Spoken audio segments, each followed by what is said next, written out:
Hello, I'm Phil Svitek, 360 Creative Coach, and in this episode, I want to talk about the importance of ending with momentum. And this can be applied to any number of things, but as an entry point to discuss it and then branch out into how it applies in your life and specifically creatively, I want to talk about my soccer playing days, right? Because this is where this idea first germinated. And whenever we did sprints of any kind, basically there's, we'd start and then you get to the finish line, right? And, there were some people, especially when we were younger, that once they kind of were getting towards the finish line, they were slowed down. Because it wasn't necessarily about a race, it was just kind of, doing that run, right? If it was a race, it'd be a little bit different. But just the idea that let's say we had to run 2 laps, and then that was it, right? So once people are kind of approaching that finish line of the 2 laps, then, they kind of start to slow down and just cross over that finish line, exhausted and so forth. Whereas for me, I always tried, in that way to, once I saw that I was on the final stretch, to just, go as fast as I could, even if physically perhaps, I was tired and it wasn't as fast as, I started off with, but just that feeling of, let me give it my all, and just until I cross that line, then, I haven't actually stopped, right? And so that to me is the difference, is someone seeing the end line and be like, okay, I'm so close, I can slow down and start to relax and I'll just cross over it and, be done with it. Or someone okay, here's the finish line. All right, let me go, let me just get there. Boom, right? And the reason why I look at this as a fundamental difference of perspective is because, number one, you just want momentum on your side to kind of, carry you through to the next day. It just leaves you with a good feeling about yourself, right? At the end of the day, any project that you work on creatively, and I've talked about this about in the past, the last 20%, if not more, is really about just getting it done as really for the audience's benefit.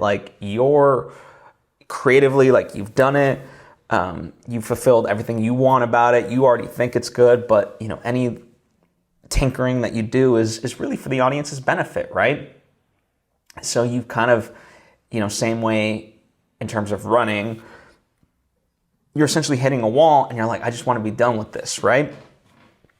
And it's important in that final stretch to keep on going and to, push yourself through for that reason. So that way, once you pass that finish line, you just have a sense of, regardless of how tired you are, it's damn, I did that, and it's a sense of accomplishment versus if you, just cross over the finish line already having slowed down, then it's very much a sort of a defeated way. Yeah, you did it, but mentally it doesn't feel the same.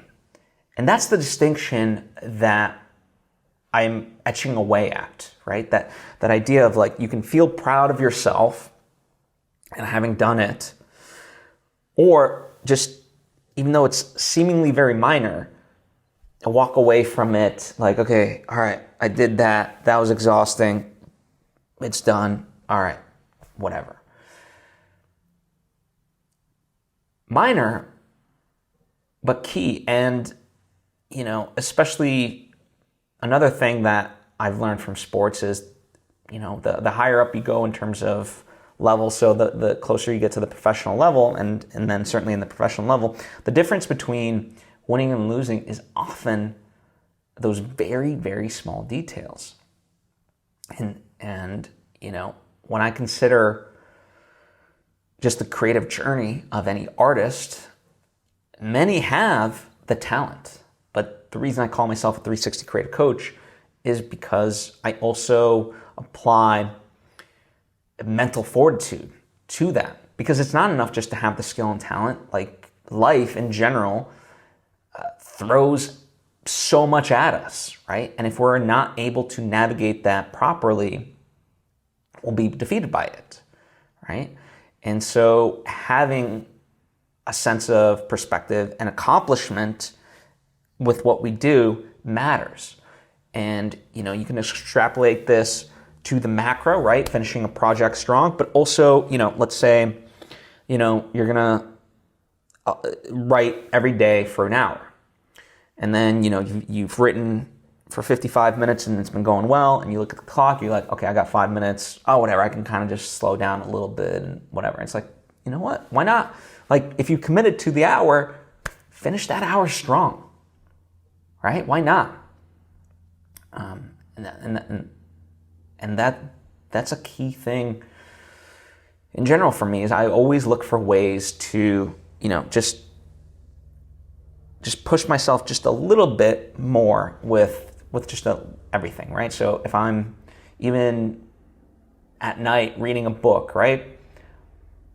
When I feel like, okay, you know what? I've read enough pages, I'm good here. You know what? I'll be like, let me just read one more, right? Just to push myself just a little bit, which I know isn't exactly, you know, how this episode started. It's about like finishing strong, but part of, for me, finishing strong is also just going, you know, pushing myself a little bit past a limit of what I said you know.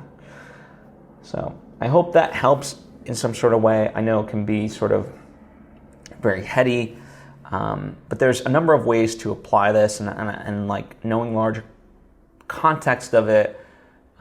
For me, I try to apply it in all various things, and it does serve me well. But it's just that it's starting with that distinction of, I can either finish, you know, kind of once I see the finish line, I can kind of slow down, slump my shoulders, and just cross that finish line and not have that sense of accomplishment, or I can like, okay, here it is, boom, go strong, bam, and have that good feeling that carries into other areas of that day then, or other projects and a larger scale of things. So, you know, hopefully you view it as the same, and hopefully as it's beneficial to you as it is to me to think about in those terms. Anyway, thank you so much. I truly do appreciate you. I hope to see you next time.